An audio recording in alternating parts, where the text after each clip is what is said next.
Hello, good afternoon. Welcome to the marketplace. Coming up, Jericho Kofi Henson resigns as managing director of the Tema Oil Refinery on health grounds. Ahead, we discuss how the protracted leadership crisis at TOR is stalling revamp efforts. Also coming up, 10% withholding tax on lottery and betting takes effect tomorrow, August 15, as the GRA hopes to rake in 1.2 billion cedis at the end of the year. We hit the streets to talk to patrons. Good, but its disadvantages are more than the advantages. But I've not seen any difference before and after taking the e-levy. So to this, I feel taking the 10% is because of the economic crisis we have in the country. Ahead, government records 15.35% oversubscription of treasury bills at last Friday's auction, but at a higher cost. My name is Daryl. Kwawu. Thanks for being with us. Details coming up.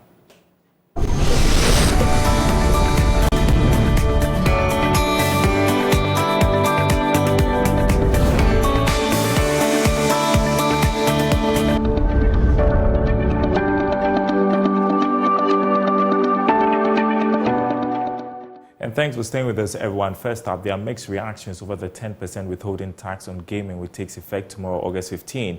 Some individuals who spoke to Joy Business described the tax as unfair and could dash the interest of the game. James Ishen has more in this special feature.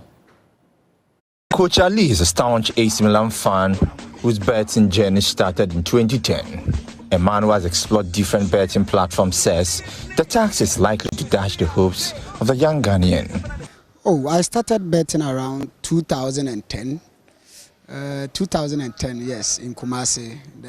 That time we had Safari, My Bet, a couple of Premier Bet and the rest. 2010, yes, and it's not something I will say is bad. It's bad and good, but its disadvantages are more than the advantages. And I've always said betting was introduced to weaken the African youth, so it has a lot of disadvantages than its advantages. You see, it is not proportional. You lose more than gaining, and if you are to gain more than losing, then the betting companies will definitely collapse. Are you still staking or you've stopped? For now, I'm thinking about it because for the past 1.5 seasons, have not won. Okay, have not won, and if you permit me, I would show you my history. I can show you. I've not won, and I've also heard the government is now introducing 10% of what you win because of the economic crisis. I can even show it to you. There was a time I staked 0.02 pesos because I just needed hope. You see, I just needed hope. So and all these, I can tell you, lost. The last time I won a bet is like 2 years ago, but I've been staking 30 cedis, 40 cedis, 50 cedis, 5 cedis, 2 cedis, and 0.02 pesos. So it tells you how the economy is. The story isn't different for Chikata, a level 200 student of the University of Ghana studying sociology. She says the move is unfair and she expects government to do better. I don't agree with this because first, before it was e-levy, and then before the e-levy was introduced, how I saw the country, the development and all that. After the e-levy, I was expecting a difference. Like I should see a difference in the development of the country. Maybe this is what the e-levy was used for, but I've not seen any difference before and after taking the e-levy.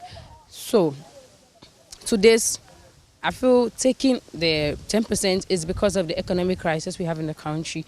And to me, I don't believe after taking this, there's going to be any change in the development of the country as I thought it was going to be a change. There was going to be a change during the e-levy. So to me, I don't agree with this. And then secondly, when I bet and then I win, you take 10%. But when I lose, what's going to happen? You're not going to give me any 10%. So it's not being fair. After all, it's my money I invested in the bets. And so if I lose and I don't get anything, but when I win, you get something, that's very unfair to me. Ibrahim is a trader. He thinks otherwise. He tells me that tax on gaming is good, but expects the 10% to be reviewed because the rate is high. For tax, they are good for us because it's a development thing. You can't refuse from tax. Tax is good. But if you tax the person, if the person who tax it is too high, he can't even pay. Even he will draw from the belt. Understand me? So yeah, it will be dodging. Because if I go stay, then I pay 10 cedis, the next time I'll come and stay again. No, I won't come again. But even if you tax me like 2 cedis, then it's good for me. So if you tax me about 10 cedis, I'll even pay more. The application of this levy is part of a broader review of the income tax on gaming and lottery operations in the country. It's going to, discourage most of the youths in going through this betting, this lottery and all that. And in another way too, most of us are unemployed. Most of the youth in Ghana are unemployed. So many of them are using these bet platforms to get income, to get money into their account and all that, to do 1 or 2 things that they need to do. So I think in a way it's going to help, but in a way it's not going to help us too.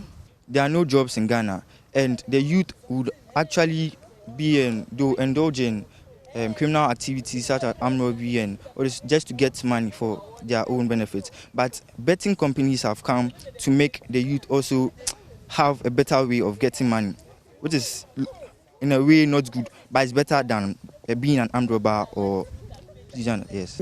Someone who had big or plenty and did not make good use of it, that small amount cannot do anything. So what have they done with the e-levy? And mind you, you are taxing the betting companies. What have you done with it? You are taxing the telcos. What have you done with it? And now you are going to tax the poor boy who comes from Obuasi, who is just trying to buy hope so that he doesn't engage himself in immoral acts.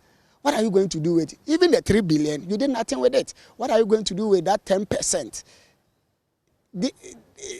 It is not going to help us. So, you see, one, they are lazy and they are using the lazy man approach. And if you use the lazy man approach, there is no significant impact in the society. So it's better they stop. It has no positives, it has no advantages. I'm urging them, if they think we win, they should take Ghana's reserves, go there and stake and see if the youth win. That is where they will know that they have to put money into the pockets of the youth. Every month, at least 500 cedis on my Momo.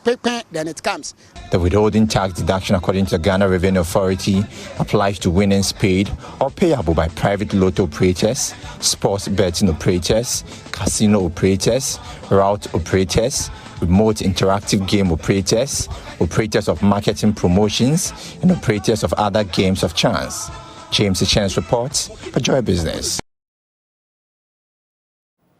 All right, on Zoom with us, Francis Timoboy, who is a tax analyst. Good afternoon to you. So, first question, what do you make of the GRA's move to impose 10% withholding tax on lottery and bet wins? Long in coming, or like we had one of the people who spoke to James say, a lazy way of taxing Ghanaians? Thanks, Daryl. And I think that we have to go back to 2015. Around the world, lottery is seen as an investment. So if you put your money in lottery and you win, you pay tax on it. And I think this is not only in Ghana. We have it around the world. Down in Ghana, let's go back to 2015. 2015, when we passed the Income Tax Act, there was a provision that says that lottery winning is taxable as an investment income under Section 115 of the Income Tax Act. Then in 2016, there was some amendment that was made that if you win below 2,592 Ghana cedis, then the income was exempted. Any amount that exceeded the 2,592 was taxable. Then in 2017, the National Lottery Authority made proposal that really the tax was having impact on the operators of lottery in Ghana. So some changes were made and then the law was scrapped. So 2023, we are seeing it coming back. So if you ask me,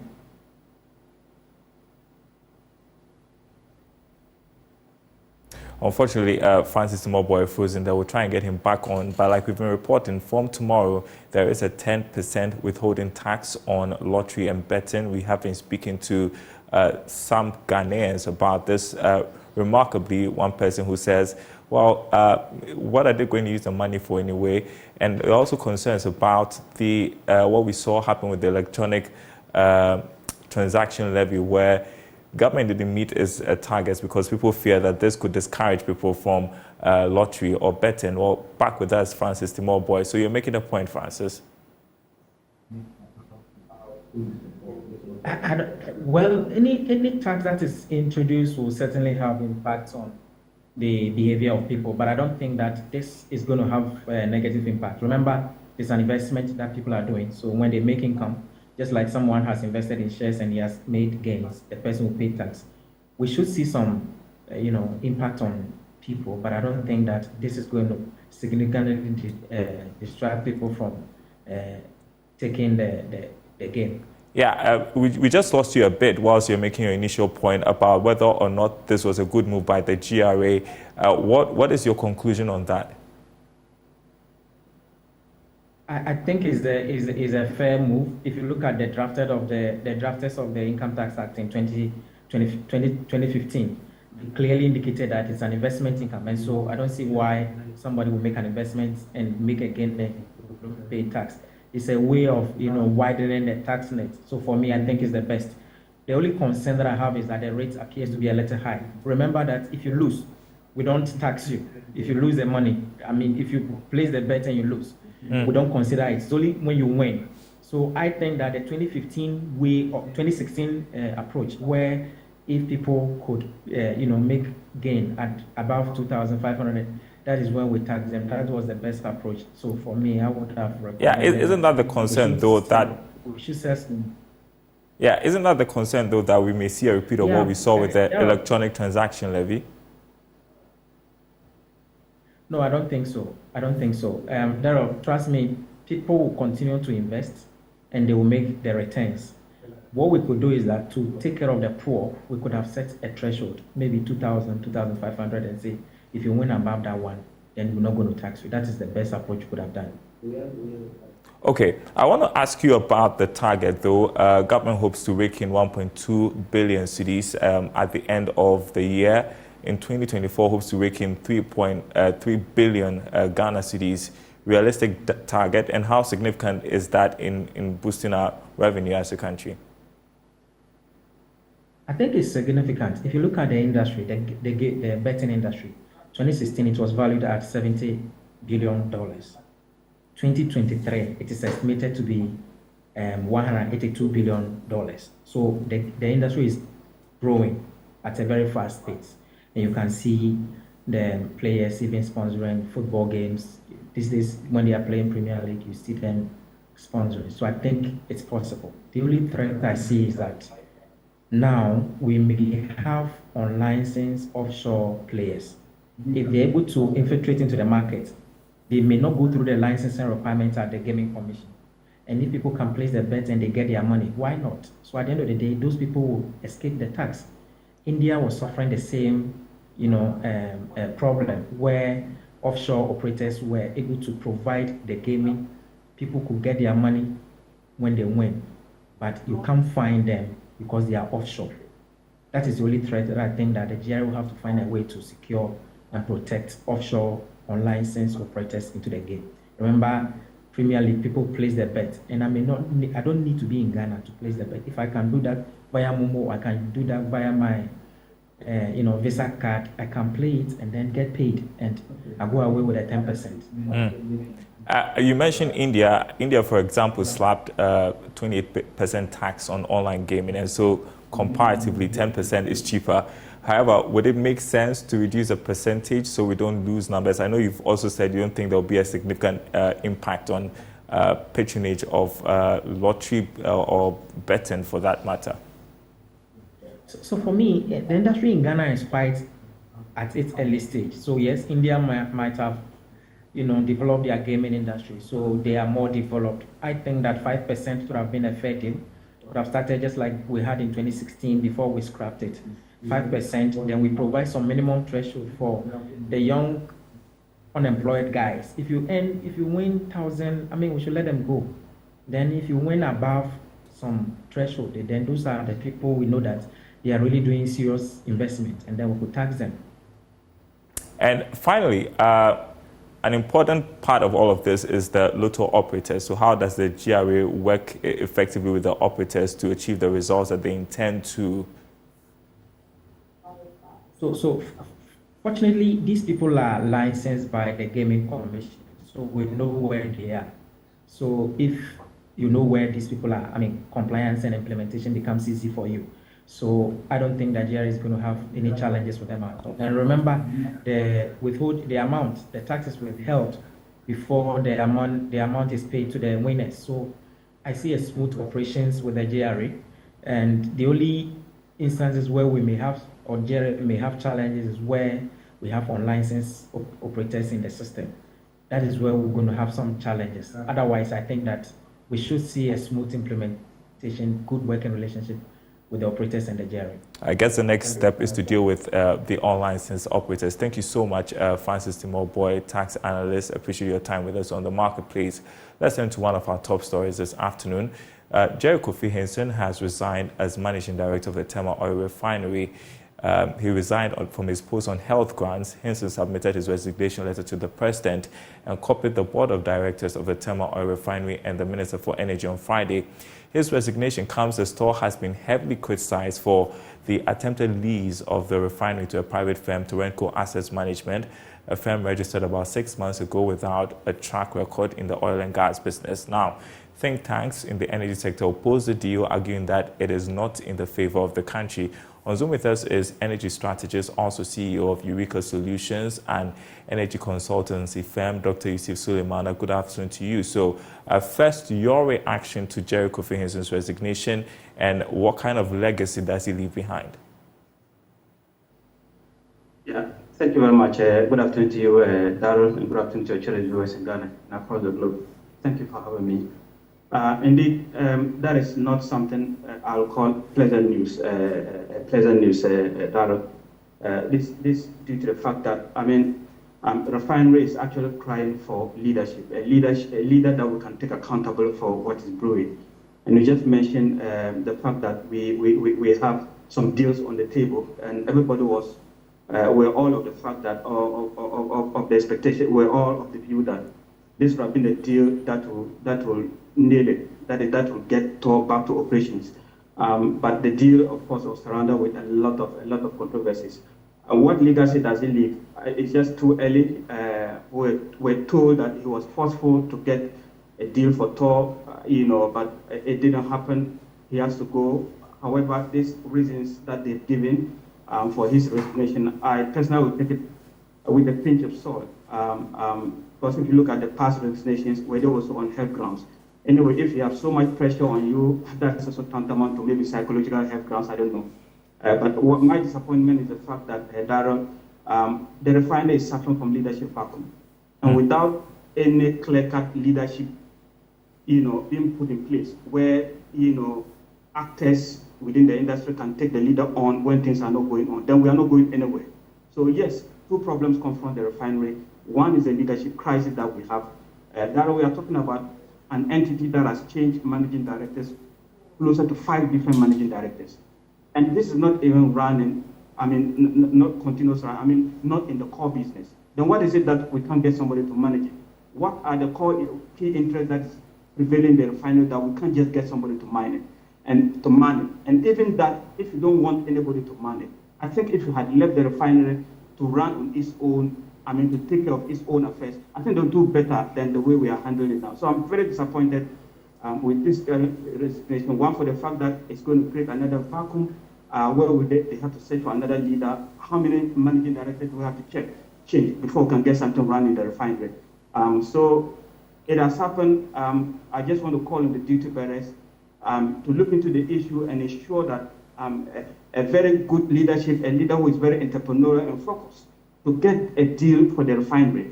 The refinery is crying to get back to business. And this is not the time that we have to let our individual interests, parochial interests come to play. No, that's not the time. The high time we get a very focused leadership to run the refinery the better. Other than that, we don't have any justification, any iota of justification to say the refinery is not profitable. So if the refinery is not in its core business, which is to refine, the refinery has not been in its core business. How do you measure the refinery in terms of efficiency? So Daryl, I find it very disappointing. I just hope that the duty bearers will tune whatever is going on, clear the mess, and get focus and get a deal in the refinery to make sure that the refinery get to business as soon as possible. Obviously, the leadership crisis at the Tema oil refinery is stalling revamp efforts. And so if we don't get a quick fix to the leadership crisis, how is that impacting on our energy security and by extension our national security? Yeah, so that's a very interesting question. I think in Ghana, that what we haven't been able to appreciate is the fact that unemployment is clearly linked to energy, to national security, and I think we haven't gotten that fact. Until we get the fact that ballooning unemployment is a key national security issue, then we'll not take issues of what is going on as joke. So how is it all linked to our energy security? Two ways. Number one, we are heavily dependent on importation of finished products. Daryl, you all know what happened a couple of years ago, not years ago, maybe some months ago or a year and a half ago, about COVID. Nobody knows what pandemic is on the horizon or whatever natural disaster that can happen. And I'm just saying, placing a record that Ghana, we don't have any backup. Assuming our importers are not able to bring in finished product. Have you thought of that? Our backup would have been our storage capability. It's zero. We don't have that. We just listen to the MD of BOSS talking about the fact that they don't have, any strategic reserve. So we don't have strategic reserve. Now we don't also have a refinery. So let's play the devil advocate. Assuming our hardworking importers are not able to bring in finished product for a month, what is the backup? Nil. That is huge energy security issue. And a prolonged energy security issue is tantamount to national security issue. That's number one. Number two aspect, where we are importing this finished product from, Daryl, we are importing it from Europe. And Europe is making frantic effort to roll out their energy transition. In fact, they want to make sure that, the internal combustion engines are banned by 2035. I see that as difficult, but assuming they succeed in that, they will not have any need for a refinery. So what are we going to do? So refinery being available is a necessity. We then need to do that. Then finally, Daryl, I had my first work experience with the refinery, and that catapulted me to in the heights of energy industry in Torde. We have a lot of teeming youth at this moment who don't have any place in it. So even if we don't think about anything at all, we should be mindful of the fact that we have a lot of universities. Those are the times that we had only chemical engineering. Now we have petrochemical engineering, we have petroleum engineering, we have and other stream engineering. And not only that, we have all other disciplines. You can talk about legal, and you can talk about even media speech. You can talk about every discipline. So if oil and gas industry is developed, that's the quantum of job opportunities it creates. It doesn't discriminate any discipline. And so I see that we are just a bunch of, we are not serious. If we look at when Tor runs and we add value to the raw material, if the value chain starts before it ends, the kind of employment it's going to create is enormous. And unemployment is a national security issue. And so that's why I'm saying that Tor running is a necessity and it's a national security issue. And if we don't do that, I think it's just going to impact us greatly. All right, we just have 1 minute. I know by now there is a search on for a substantive CEO for Tor. There's someone acting at the moment. Is that the only fix that we need right now? What's the way going forward? Yeah, so the way forward is simple.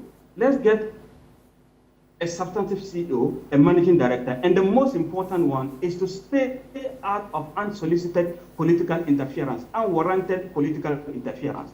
If we want Tor to work, then we should have zero interference. Let's resist the temptation. I know the stakes are very high, but we should measure the largest stake with respect to the nation's interest. So two things need to happen. Daryl. One, we have to get a substantive leader who is well-focused, who has built entrepreneurial mind, and then not only that, there is no excellency on the part of the leader who will succeed until we stop this political interference. If we don't stop that, we are not moving anywhere. So yes, we need that focused leader. Then we need to make sure that we minimize or we zero in this interference, that our unwarranted interference in the day-to-day run of the refinery. If we do that, and then give the leader some KPIs, key deliverables, and take the leader accountable when the leader doesn't deliver. Other than that, we are not moving anywhere. All right. Thank you so much, Dr. Yusuf Suleimana, energy strategist. I appreciate your time as always. Let's turn to the money market now. Government recorded a 15.35% oversubscription of treasury bills, but at a higher cost. According to the auction result from the Bank of Ghana, the government received 3.507 billion cedis from the sale of the short-term securities. Total bids tendered were estimated at 3.535 billion cedis. Here's more.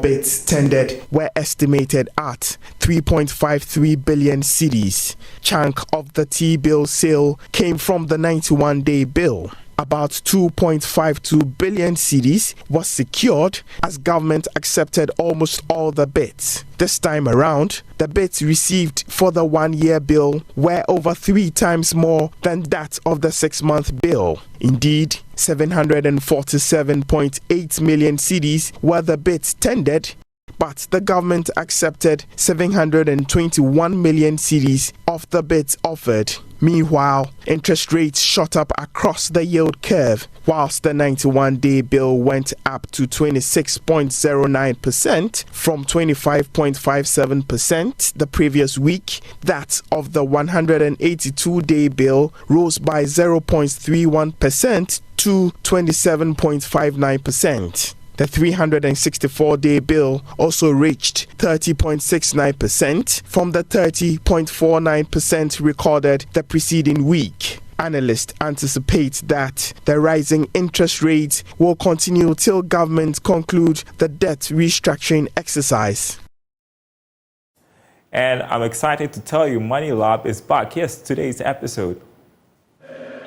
Hello and welcome to Money Lab. My name is Kofi Poly and Chief Operations Officer of People's Pension Trust. On Money Lab today, we will look at pension tidbits. Our first episode, we will look at and try to understand what pension is. Pension is basically a plan to put in place for our old age income security. Some also call it that pension is the tax-effective way of saving, especially where tax exemptions are in there. Now, pensions are self-funding. By that, what we mean is that all the parties, employer, employee, self-employed, must contribute into this fund so that in their old age, the fund will pay out some monies to the members. Thank you for being with us. Hope to see you in the next episode. Check on what's trending on our website before we go, myjoyonline.com/business. Inflation will get worse before getting better. US-based associate finance professor. More news, myjoyonline.com/business. See you same time tomorrow.